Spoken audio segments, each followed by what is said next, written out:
Tonight, in this edition of the 6 p.m. newscast on ETV, an estimated 41% of Cameroonian children between 0 to 5 years die annually of malaria. The information emerged in a malaria conference that is holding or which took place in the economic capital Douala today, organized by stakeholders from the Central African Republic. And also in this newscast, His Lordship Victor Antonye Bakod resigns under unclear circumstances.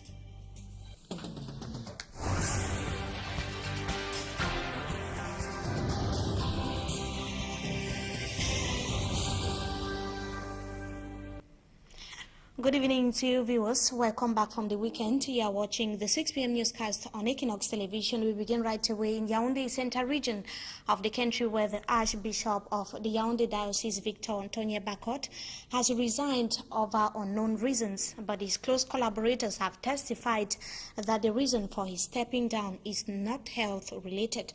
Our Yaoundé-based correspondent Roland Akong tells us more in the following report. Born in 1947 in the Bassa Nyong and Kele division of the Central region, Archbishop Tonye Bakod becomes the Metropolitan Archbishop of Yaoundé in 2003, replacing the late Archbishop Andre Woking. Before coming to Yaoundé, His Lordship Bakod was Bishop of Edeya. Bakod is a trained journalist and a trained shepherd of Jesus' flocks. It is whispered that Archbishop Bakod is expecting a bigger appointment in the Catholic Church. Probably one day, the prayer will be answered. Bishop Jean Baga of Ebolova is now the provisional administrator of the over 1 million Catholic faithfuls in the Yaoundé Metropolitan Archdiocese as they wait for the appointment of a new Archbishop. And just to note that the new Archbishop has already been appointed, the resignation letter of His Lordship Victor Antonye Bakod was reportedly validated by Pope, the head of the Roman Catholic papacy. Let's now take a look at the atmosphere that reigned at his Yaoundé residence with Roland Akon once again. Bishop's residence when news of his resignation broke out Monday. But Victor Tonye Bakod kept a low profile, refusing to speak on why he decided to step down as the Metropolitan Archbishop of the Yaoundé Archdiocese. His faithfuls, friends, relatives, and collaborators moved in and out of his residence shortly after the announcement. One of them is the communication advisor to the Archbishop. He tells us the Archbishop's resignation is not for health reasons. He adds that the Archbishop has been very active of recent, visiting parishes under his command. At the National Episcopal Conference, everybody keeps a low profile, unwilling to comment on the news. Please remember Archbishop Bakod as a good shepherd. That's my Archbishop. Was a good shepherd who shepherded his sheep well, and if some problems there were, I don't know much about the mic. I'm not in a position because it's still too early, and I think he knows why. Maybe I cannot give any reason why he has renounced on being the Archbishop. Off record, others remember him as an anti-gay crusader. Others also remember him as the Archbishop with inflammatory tribalistic statements.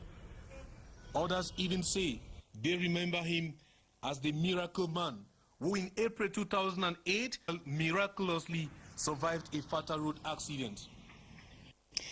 Thanks indeed, Roland Akon, for that package from Yaoundé Central region of the country. Meantime, the DO for Douala 2 has said he would not relent in putting an end or a stop against the stationing of heavy-duty trucks on roads in his area of command. His reaction is coming after truck drivers are said to have failed to respect a prefectorial order that was passed still in this month of July in that part of the city of Douala. For Hansen Chanji tells us more in the following report. The haphazard parking of heavy-duty trucks in some neighborhoods in Douala 2 could still be seen today, in spite orders from the divisional officer for Douala, Garba Bakari, dated July 11, 2013, instructing truck drivers to stop parking in these areas. The divisional officer had given the drivers 2 days to quit. After 2 days of quit notice, he sends forces to harass people. I don't know if this is how the country functions. They just call gendarmes who started pitting people here and there.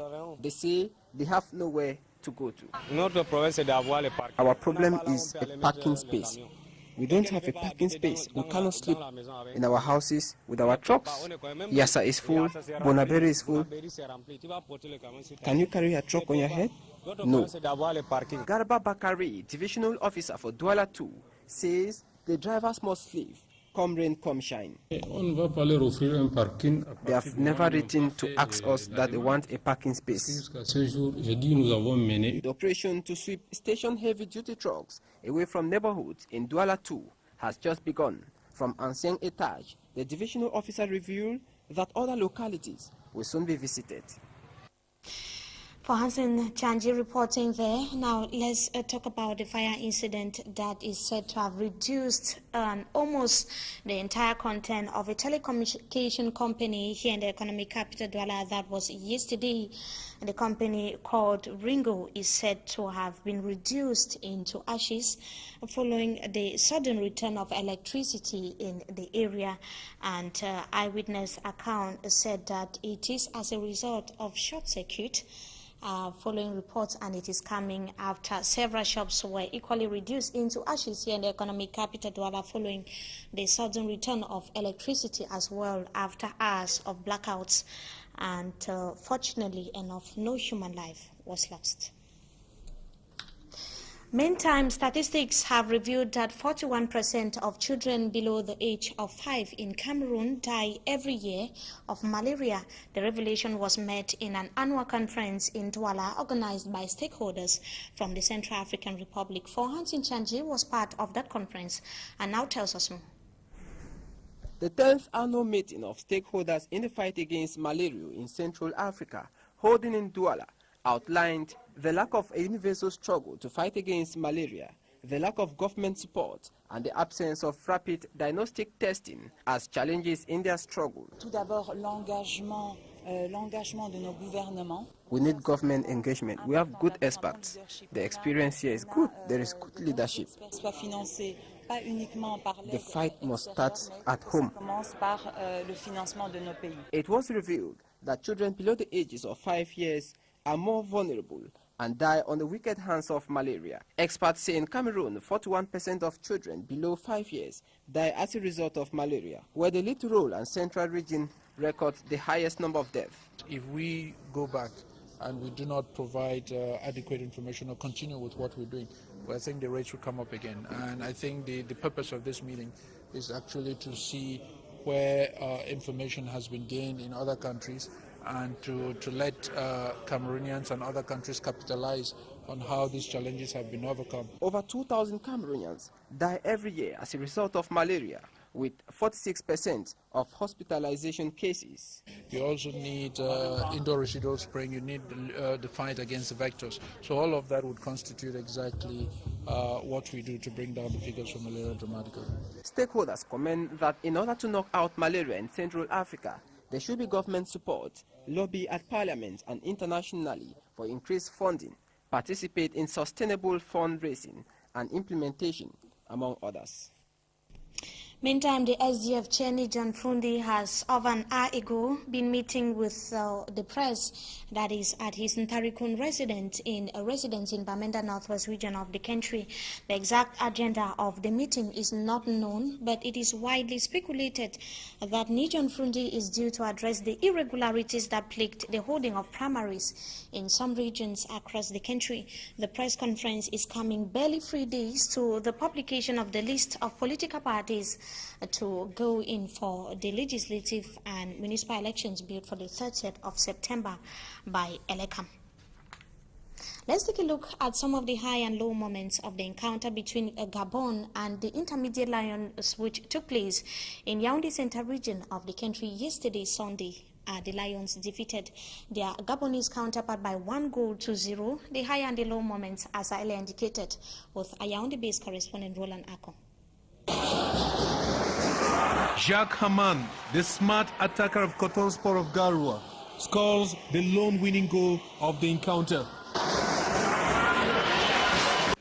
He admits to us that his best was not enough and promises to do better during the return leg in a fortnight in Gabon.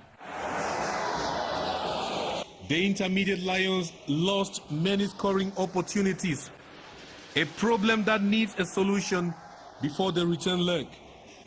Victor Ndip Akem, deputy trainer of the Intermediate Lions, blames the poor finishings on the short time the team had to train. I would like to say the Gabonese, this is their national team. They have 85% players who are playing with their national team. And you know, we are, after 2 weeks of intensive training, we had to go out. And then we came back only on Friday to play a match like this with a team which had been in France for the past couple of months for this encounter. Midfielder Clovis Ashutambe emerged among other Intermediate Lions as a rising midfielder in Cameroon football. Yeah, I think we have done our best because our objective was to win the match. No matter the score, we are going back to Gabon, not for draw, but we are going for victory. We are going for victory again. The Gabonese blamed their defeat on interruptions caused by the suspension of Cameroon by FIFA, and they look forward to a victory at home. On aura la possibilité de nous qualifier au pays. The match was supposed to be played last July 6, but on July 4, FIFA suspended Cameroon from international football competitions. The encounter is the first since FIFA this week lifted its suspension, allowing Cameroon to be back on the international football scene. And that does it for this segment of the news. Up next is Talking Point.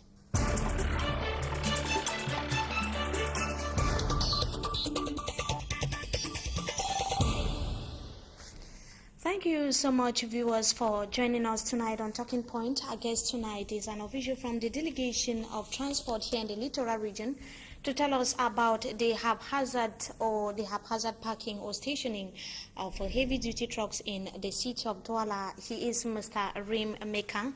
Good evening. You are the chief of, or the regional chief of service for land transport here in the economic capital, Douala. And thank you so much for joining us tonight, Mr. Rim Meka. Thank you very much, madam.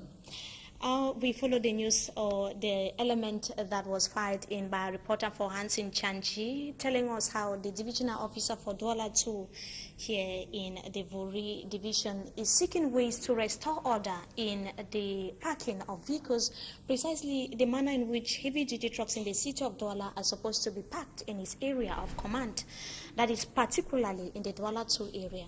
So what's your reaction to that? Well, madam, first of all, I have to greet our televiewers. Then thank you for giving me the opportunity to say one or two words about that problem of parking of lorries in Douala 2. And the Douala in Douala. And the Douala in general, if you want. Let me tell you that it's a very, very difficult problem for us because we are trying to do all what we can to forbid all such behaviors, but the driver, as you know, and it's not easy. We are trying to work in collaboration with administrator of municipality, how do you call it? The various municipalities. Various municipalities. We are trying to work hand in hand. You know, drivers who are using that big car, that lorries, heavy-duty trucks. Yes, are our partners. We are giving them, we are signing them administrative documents, such as authorization of transport, what we call licence de transport. We are giving them what we call carte bleue, that is, paper will give you authorization to carry persons or luggages or goods. So, as far as the handling, the management of the parking is concerned, it is almost given to the municipalities. So the It's the role of the municipalities to take care of it. To take care of that. So for the GO, for the Douala-2 to have come out to say that he would not stop until he sees order restored in the parking of heavy-duty trucks in his area is a gesture that is highly saluted by the delegation. Of course. I may judge from what you are saying. Of course, it's I really saluted the decision of GO. The SGO is a very good decision for us, because although we are trying to do all we can to stop to sort that situation, it is very difficult. Why is it difficult? In a city like Douala, where we have divisional officers, that's not the only municipality existing in the economic capital, Douala. What's making it difficult to restore or to ensure that heavy-duty trucks are well parked where they are supposed to be? Where's the area of difficulty? Well, I think the first element we can talk about is the problem of spaces. You know, normally in other towns, we need what you call the parking special, parking area, space, areas, which are used only for that big vehicles. But here in Douala, it's difficult to find such places. But the only place which were available, they were complaining that it's too far from their activities. So every time when we make an action, we take an action, they try to go, after they come back again for the other places. So it's very difficult for us, as I was telling. But don't mean that we will not continue to tackle the problem, especially with a lot of energy.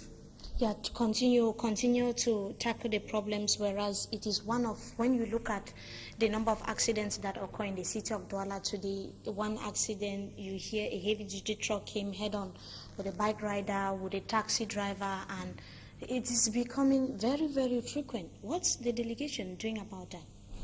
No, as I was telling you, we are holding meetings. We are trying to see a strategy. It can be even national, not only for the littoralism. We are trying to see how the government can be more implicated. Not that it is not implicated now, no. But we want to see if we can go ahead, one or two steps ahead to see how we can really stop that phenomenon. And this is not the first time maybe that the delegation or the government is coming out to maybe try and restore order in the sector. We see the things coming back from one, because at first the same prefectorial order was given to in Bonaberi, the Douala 4. We see nothing has changed so far. So how is the problem not also at the level of follow-up, maybe to ensure that the laws are respected? Yes, it's true. It is one of the solution. Let me tell you, I see the opportunity to tell you, the televiewers, that our minister, Professor Robert Nkili, is doing his best as far as road safety campaign is concerned, because that is also one aspect of the road safety, as you know. So recently, a huge number of personnel of transport attended a seminar in Yaoundé, mostly for the OPJ, the Officier de Police Judiciaire à compétence spéciale. So very soon they will have new equipment, and I'm sure that after that, when they will go, when we will leave them to do their job sincerely on roads, that women surely will alleviate regress. So security forces too, they have a bigger role to play here. And it's also been impeded, according to what you say, due to lack of equipment. Yes, it's true. They also have their own part. You know, we cannot work without them. We always form teams with forces of law. But as I was telling you before, measures maybe are not sufficient. We're going to see how to increase the measure. And I see the opportunity to try to emphasize and to give clear to the viewers that when you park your vehicle anyhow on the road, it's an infraction of the third class. The contravention is the third class. You can pay a fine of about 3,600 francs. You can also see your driving license be withdrawn, or your vehicle can be how I call it in English. How often do you give these sanctions to those defaulters? How often? Is it every day? Because we see them violating the laws on a daily basis. No, every day. Every day we are giving them fine, we are putting them in fouriers. But as I was telling you, it is a very big problem that to be tackled with very big means. So for us to see that phenomenon reduced completely, we need more personnel, more equipment, and more forces of law, so that together, join, we can do something will be very, very visible. An indication that is not the work of the delegation only, it's not the responsibility of divisional officers only, it's a collective responsibility. Yeah. So even the truck drivers themselves, they have a bigger role to play here. Yeah, they have. We are always sensitizing, but it seems that if they are only running after money. But it looks like there are some particular period, there are some particular times that the delegation or you see divisional officers coming up to regulate the sector. It's not a continual process. Yes, normally you're supposed to be a control, but it is difficult because you have to work in the office, then you have to work also on the road. So when the phenomenon is become very, how can I say, when it becomes very, very, very accurate, we will have to send people out to see what they can do for that moment. But we cannot achieve it without many means, without more means than what I was saying now. More means of personnel, of materials, and others. Thank you so much, Mr. Arim Mekan, for joining us tonight on Talking Points, and we hope to have you some other time again. Oh, I want to thank you. It was a pleasure for me. Let me tell you that the delegation of transport with Madame Pamela at the head is there. Door opens every time when you need us. Just call us. Thank you so much, the Regional Chief of Service of Land Transport here in the economic capital Douala or in the littoral region, telling us about some of the measures that the delegation is doing or putting in place to ensure that trucks are well stationed in the economic capital Douala. That does it for this edition of the 6 p.m. newscast on Equinox Television. We thank you so much for your keen attention, inviting you to have a wonderful stay in the company of our programs. Good evening to you once again.